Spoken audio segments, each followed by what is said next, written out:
네, 이번 홍콩의 민주화 시위는 주로 이 젊은이, 학생들의 주도로 시민들까지 가세하면서 제2의 천안문 사태로 확산되지 않을까 우려하는 시선도 있습니다. 이번 홍콩 시위는 겉으로 볼 땐 차기 홍콩 행정장관을 뽑는 선거 방식 때문이지만 그 속사정을 들여다보면 중국에 귀속된 뒤 누적된 경제적 갈등 때문이라고 합니다.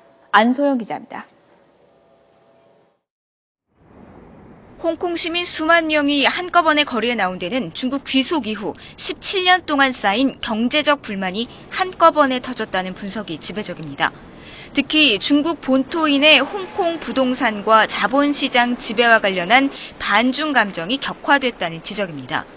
중국 본토인과 손을 잡은 업자들은 보이지 않는 다양한 혜택을 누리며 부동산 분야 등에서 막대한 부를 축적했습니다. 반면 기존 홍콩 시민들은 중국 본토의 인력과 자본이 유입되면서 오히려 주택 가격 상승으로 생활이 더 나빠지면 물론 일자리 찾기가 매우 어려워졌습니다.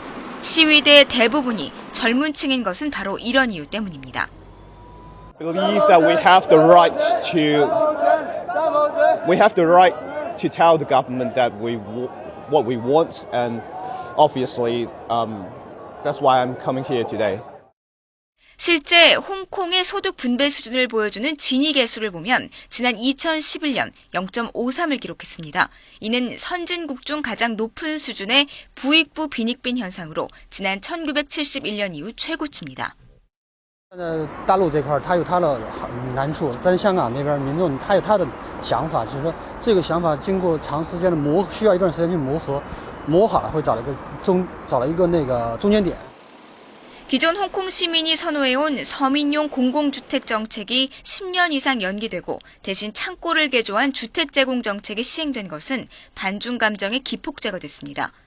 여기에다 돈 많은 중국 본토인들이 부동산 투기는 물론 너도 나도 홍콩으로 명품 원정 구입에 나서면서 본토인에 대한 반감이 증폭되었습니다.